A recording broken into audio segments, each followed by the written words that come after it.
யோசித்து பார்க்கிறேன். அருணிமா சின்ஹா பற்றி தம்பி வரலாற்றை பேசிக்கொண்டே இருந்தார். அவருடைய வாழ்க்கையில் அவர் சொல்ல விட்ட சில விஷயங்கள் உண்டு. ராத்திரி 1:30 மணிக்கு அந்த அம்மா தூக்கி வெளியே வீசப்படுறார். கால் ஒண்ணு இல்ல, உடைஞ்சிருச்சு. அந்த நேரத்துல 4:30 மணி காலையில இன்னொரு ட்ரெயின் அடிக்குது.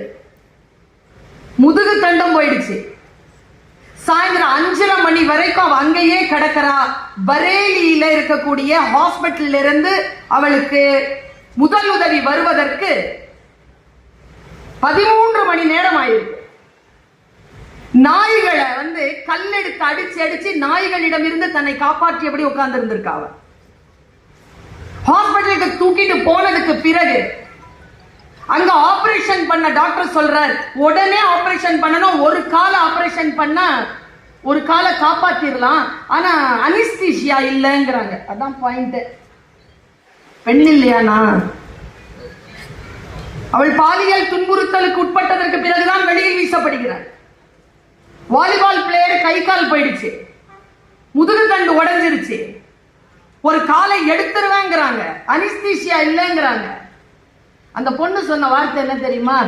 காலையில 1:30 மணில இருந்து அடிபட்டு வலியால கிடக்குறேன், 2 காலம் போகிறதுக்கு எனக்கு வாய்ப்பு இல்லை, ஒரு காலை வெட்டி எடுங்க, அனிஸ்தீசியா இல்லாம இருந்தா பரவாயில்ல, அதை விடவா வலிச்சிட போகுது. அவ சொன்ன வார்த்தைங்க.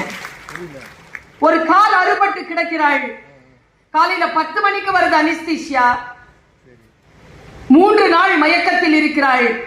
3 நாள் மயக்கத்தில் கிடந்த அருணிமா சின்ஹாக்கு கிடைத்த ஒற்றை சொல் எது தெரியுமா?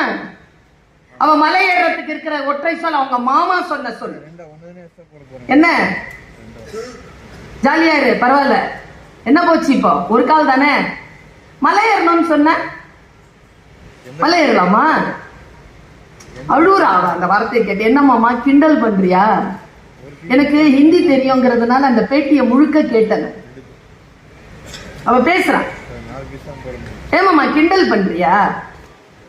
அப்ப அவர் சொல்றாரே, எவரெஸ்டே ஏறலாம், எவரெஸ்ட் ஏறதுக்கு 2 கால் தேவை கிடையாது, 1 போதும் அப்படின்னு அவர் சொல்லிவிட்டு போன அந்த ஒற்றை சொல் தான் 13 மாதங்களினுடைய கடுமையான பயிற்சிக்கு பிறகு அவர் 2013ஆம் ஆண்டு மார்ச் மாதம் 12ஆம் தேதி மலையேறினார்.